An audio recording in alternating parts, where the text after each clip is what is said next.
त्रिभिर्गुणमयैर्भावैरभिः सर्वमिदं जगत् मोहितं नाभिजानाति मामेभ्यः परमव्ययम्। नमस्कार प्रिय दर्शकों, स्वागत है आपका शास्त्रों की इस अनोखी दुनिया में।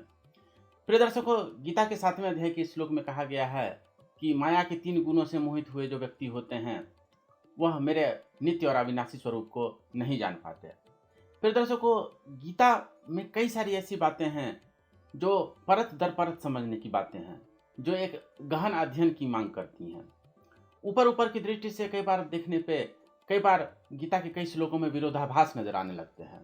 अगर गीता को देखने से आपको केवल विरोधाभास नजर आ रहे हैं और उसमें कुछ भी सार की बातें नहीं नजर आ रही हैं, इसका मतलब आप गीता को अपने अज्ञान की नज़रों से देख रहे हैं।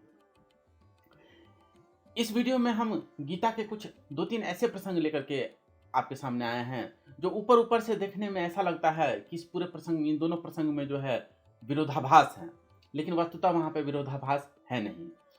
कई लोग तो उसकी वजह से गीता का अध्ययन भी छोड़ देते हैं। वो कहते हैं तो गीता तो सेल्फ कॉन्ट्राडिक्टरी है, इसमें कुछ काम की बातें नहीं हैं। इनफैक्ट किसी ने बाद में आकर के कई लोगों ने गीताओं की रचना की और कई लोगों ने बाद में कुछ श्लोक उसमें गढ़ डाले, जिसकी वजह से कुछ श्लोक यहाँ पे कुछ और मतलब है, वहाँ पे कुछ और मतलब है, कॉन्ट्राडिक्टरी है, गीता जो है किसी काम की वस्तु नहीं है, ऐसा कई लोग कहने लगते हैं। उनकी दृष्टि पे मुझे हंसी आती है। संभवतः उन्होंने जो है चश्मा ठीक नहीं पहना है या पता नहीं क्या है। तो आज जो है हम 2-3 ऐसे विरोधाभास की चर्चा करेंगे और उसका समाधान भी आपके सामने स्पष्ट करेंगे। तो सबसे पहला उदाहरण वो हम आपको बताएं, उससे पहले अभी तक अगर आपने इस चैनल को सब्सक्राइब नहीं किया है तो इसे जरूर सब्सक्राइब कर लें और बेल आइकन भी जरूर दबा दें। खैर, तो पहला विरोधाभास जो हम बताने वाले हैं वह है फ्री विल है। गीता फ्री विल को सपोर्ट करती है कि प्रीडेस्टिनेशन को सपोर्ट करती है। यानी कि गीता जो है ये कहती है कि आपके पास मुक्त इच्छा है, आप कुछ डिसीजन करने में समर्थ है, ये सब कुछ पहले ही से पूर्व निर्धारित है। क्या गीता मानती है? और यह विरोधाभास क्यों उत्पन्न होता है? क्योंकि गीता के 18वें अध्याय में श्री कृष्ण क्या कहते हैं कि हे अर्जुन, मैंने तो तुम्हें सारी गीता सुना दी, सारे गुप्त ज्ञान तुम्हें बता दिए, अब जैसा ठीक लगता है तुम्हें वैसा करो, यथेच्छसि तथा कुरु। गीता के 18वें अध्याय में श्री कृष्ण कहते हैं। तो इसे जान पड़ता है कि आदमी के पास फ्री विल है, क्योंकि अगर फ्री विल होता ही नहीं, मजबूरी में ही सब काम करना होता, जब सब चीज़ पूर्व निर्धारित ही होता, तो श्री कृष्ण उसको क्यों कहते हैं अर्जुन को कि जैसा ठीक लगे वैसा करो। तो इस श्लोक से तो ऐसा लगता है कि मनुष्य के पास जो है इतनी शक्ति है कि उसके पास जो है फ्री विल है, वो डिसाइड कर सकता है कि करे या ना करे। वह चाहे तो अच्छा काम भी करे, चाहे तो गलत काम भी करे। गीता की बात को माने यह भी कर सकता है, नहीं माने यह भी कर सकता है, उसके पास फ्री विल है इतना। लेकिन वहीं गीता के 11वें अध्याय में श्री कृष्ण एक बहुत विचित्र बात कहते हैं। वो कहते हैं जयद्रथ जितने जो तुम्हारे प्रतिद्वंदी हैं वो सब मेरे द्वारा पहले ही मारे जा चुके हैं। मैं वैते निहता पूर्वमेव निमित्त मात्रं भव सव्यसाचिन। हे सव्यसाची अर्जुन, ये श्री कृष्ण कह रहे हैं कि ये जो तुम्हारे शत्रु है उसको तो मैंने, उन लोगों को मैंने, जयद्रथ आदि को जो है मैंने पहले ही मार दिया है। तुम बस निमित्त मात्र हो जाओ, ये तो होना ही है, उनको तो मरना ही है, तो तुम बस एक निमित्त मात्र हो जाओ, क्योंकि ये तो होना ही है, वो लोग तो मरने ही वाले हैं। तो इससे जान पाता है कि सब कुछ जो है पूर्व निर्धारित है। तो ये जो फ्री विल और प्रीडेस्टिनेशन, इन सब की बातें जो हैं और डिटर्मिनिज्म आदि की बातें हैं, ये फिलॉसफी का एक बहुत बड़ा विषय है। इस पर जो है बहुत सी बातें कहने को हैं। हमने आपको अभी तक खास करके पाश्चात्य दर्शन में इस पर बहुत ज़्यादा विचार किया गया है और हमने अभी तक आपको पाश्चात्य दर्शन से संबंधित जो है कोई भी वीडियो अभी तक नहीं दिए हैं। तो पाश्चात्य दर्शन शास्त्रों के विषयों पर भी हम लोग भविष्य में आने वाले समय में चर्चा करेंगे। इस पर जो है एक एपिसोड में बातें नहीं हो पाएंगी, इस पर जो है बहुत सारे एपिसोड चाहिए इसकी गहराई को समझने के लिए। अभी यहाँ संक्षेप में जो है हम इस विरोधाभास का खंडन कर देते हैं। संक्षेप में अगर समझा जाए तो इन दोनों बात को जो है समन्वय किया जाए तो यह समझ में आता है कि कुछ बातें तो है जो है पूर्व निर्धारित है। आप श्री कृष्ण के जीवन को भी देखेंगे तो वहाँ पे पता चलता है कि कई बातें जो है उनको वरदान के कारण या श्राप के कारण उनको कई बातें करनी पड़ी। जैसे गांधारी ने श्राप दे दिया तो उन्हें जो है वैसा करना पड़ा, कंस को जो है मारना पड़ा, ये सब चीज़ जो है पूर्व निर्धारित थे। तो कुछ बातें मनुष्य के जीवन में ऐसी होती है जो पूर्व निर्धारित होती है, प्री डेस्टिनेशन है, और कुछ बातें जो है जहाँ पे आदमी को फ्री विल अलाउड होता है। क्योंकि अगर ऐसा नहीं माना जाए तो जब सब चीज़ पूर्व निर्धारित ही है तब तो फिर तो कोई बीमार है उसको भी दवा नहीं देनी चाहिए, क्योंकि जब पूर्व निर्धारित ही है तो फिर तो उसको दवा दे के भी क्या फ़ायदा। कुछ काम करना ही नहीं चाहिए क्योंकि जो होना है वो तो होके ही रहेगा। नहीं, ऐसी बात नहीं है। कुछ बातें जो है होनी है होके ही रहेंगी, एसेंशियल है, वो तो होना ही है, वो वैसा ही होके ही रहेगा। लेकिन कुछ बातें जो है वो नॉन एसेंशियल हैं कि जो पूर्व निर्धारित नहीं है। आपके पास फ्री विल है, उसके हिसाब से आप निर्णय कर सकते हैं कि ये करना है कि नहीं करना है। तो दोनों बातें अपनी अपनी जगह पे सही है। कुछ स्थितियों में जो है कुछ बातें जो है वहाँ पे फ्री विल चलता है, कुछ बातों में आपका विल नहीं चलता है। उदाहरण स्वरूप अगर आपने एक पाँव उठा लिया है तो अब दूसरा पाँव उठाने में जो है आप समर्थ नहीं। आपके पास जब पहला पाँव उठाने की बात कही गई है तो आपके पास फ्री विल है कि दायां पाँव उठाएं कि बायां पाँव उठाएं। लेकिन कहा जाए कि अब दूसरा पाँव भी उठाइए तो आपके पास अब चॉइस नहीं रह गया, आपके पास अब एक ही विकल्प रह गया है। अगर आपको उठाना है तो दूसरा पाँव वही उठाना पड़ेगा जो आप पहले नहीं उठाए हैं। तो ये दोनों चीज़ अब साथ साथ चलती हैं, दोनों में कोई विरोधाभास नहीं है। तो ये पहली विरोधाभास जो है हमने आपके सामने स्पष्ट किया। अच्छा, दूसरा विरोधाभास भी यहाँ पे ले लेते हैं।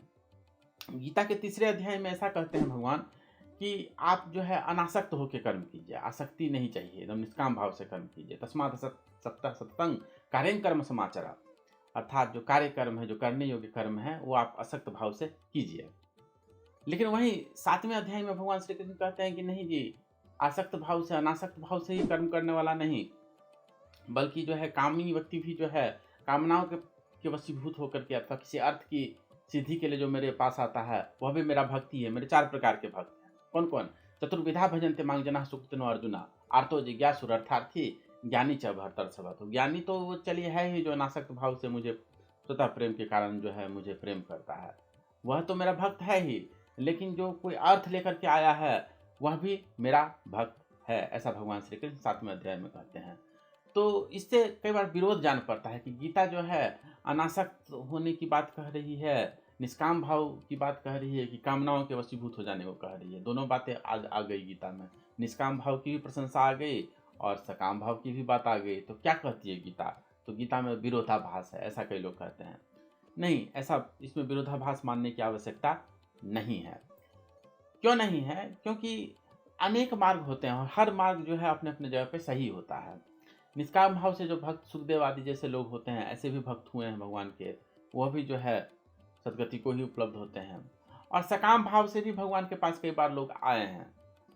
अच्छा, सकाम भाव से जो लोग आए हैं वो जो कामना करते हैं, कई बार उनकी कामना पूर्ण हो जाती है और कई बार उनकी कामना पूर्ण नहीं भी होती है। जैसे सुग्रीव जो है, वाल्मीकि रामायण में प्रसंग आता है, वो कहते हैं कि देखिए बाली की वजह से मैं बहुत परेशान हूँ, इसके लिए जो है मेरी मदद कीजिए। तो वो जो मदद मांगते हैं तो उसकी मदद जो है कर दी जाती है।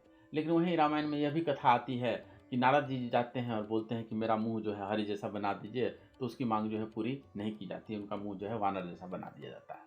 तो कई बार आपकी कामनाएं पूरी हो जाती है, सकाम भाव से भगवान के पास जाते हैं तो कई बार आपकी कामना पूरी कर दी जाती है, कई बार नहीं पूरी की जाती है।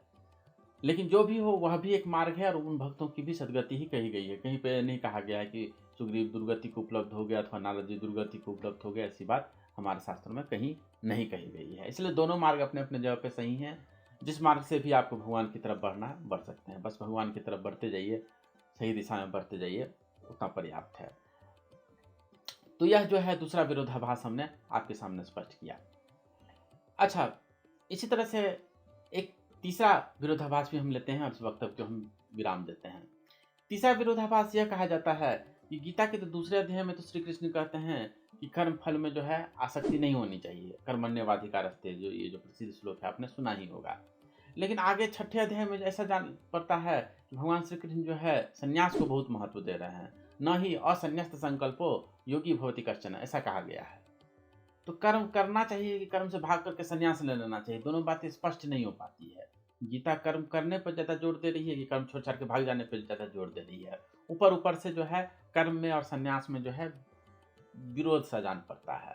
लेकिन गहराई से आप देखेंगे तो पाएंगे कि गीता एक बहुत ही प्रैक्टिकल शिक्षा दे रही है। गीता यह शिक्षा दे रही है कि आपका जो है कर्मों में अधिकार है, कर्म तो करते ही रहिए, लेकिन फल से अगर बहुत ज़्यादा अटैच हो जाएंगे अगर आप, तो जीवन में दुख ही आने वाला है। इसको अगर प्रैक्टिकल टर्म में, अगर आजकल के टर्म में अगर इसको देखा जाए तो गीता कह रही है कि फलों के प्रति जो है संन्यास्त रहना चाहिए। कर्म से संन्यास मत ले लो, फलों में जो आसक्ति है उससे संन्यास लेने की बात कही गई है। तो ऐसा क्यों कहा गया है? आजकल भी अगर देखा जाता है तो पुराने ज़माने में आप जानते थे कि कई लोग जो है कुछ एक पर्टिकुलर करियर का पाथ चुन लेते थे, वो बोलते थे मैं सरकारी नौकरी ही करूँगा, सरकारी नौकरी में भी यूपीएससी की ही तैयारी करूँगा या इसकी ही तैयारी करूँगा, उसकी वजह से 4 साल 5 साल अपना करियर बर्बाद कर देते थे। गीता कह रही है कि नहीं, फल में आपका अधिकार नहीं है, आपके पास जो है प्लान बी भी रेडी रहना चाहिए। अगर आप प्लान ए आप डिसाइड कर लीजिए कि कब तक एक प्लान ए के साथ चलना है, और अगर नहीं हो पाए तो प्लान बी भी रेडी रहना चाहिए, नहीं तो आपके जीवन में बहुत प्रकार के दुख आएगा। तो कर्म भी अपनी जगह पे सही है और कर्म के फल से संन्यास भी अपनी जगह पे सही है। दोनों बातें अपने अपनी जगह पे सही है, दोनों में कोई विरोध नहीं है। कर्म छोड़कर भागने को गीता नहीं कहती है। अच्छा, यहाँ पे यह भी हम कह दें कि हमारे शास्त्रों में 2 प्रकार के मार्ग कहे गए हैं, निवृत्ति मार्ग और प्रवृत्ति मार्ग। गृहस्थों का जो मार्ग है वो प्रवृत्ति मार्ग है, वो भी अपनी जगह पे सही है, और घर बार छोड़ करके जो सन्यासी हो जाते हैं वो सन्यास का मार्ग है, वो भी अपनी जगह पे सही है। दोनों मार्ग अपने अपनी जगह पे सही है। ऐसा नहीं है कि एक मार्ग श्रेष्ठ है, एक मार्ग निकृष्ट है, कि हर गृहस्थी को जो है सन्यासी ही हो जाना चाहिए या हर सन्यासी को सन्यास छोड़ के गृहस्थी हो जाना चाहिए, यह भी नहीं है। दोनों मार्ग अपने अपनी जगह पे सही है। एक मंजिल पर पहुंचने के अनेक रास्ते हो सकते हैं। तो प्रिय दर्शकों, इस तरह से आपने देखा कि गीता में ऊपर ऊपर से कई जगह पे बहुत सारे विरोधाभास नजर आते हैं, लेकिन गहराई से अध्ययन करने पे यही पता चलता है कि गीता में विरोधाभास नहीं है। विरोधाभास जो है लोगों की समझ की कमी को दर्शाती है। इससे विरोधाभास से गीता के बारे में कुछ पता नहीं चलता है, बस वो पढ़ने वाला आदमी जो है उसकी समझ कितनी सीमित है, बस इतना ही पता चलता है। प्रिय दर्शकों, अगर आपको यह वीडियो पसंद आई हो तो इसे जरूर लाइक करें और शास्त्रों की बात को इसी तरह से शास्त्र प्रमाण के साथ समझने के लिए बने रहें शास्त्र पर। आपका बहुत बहुत धन्यवाद।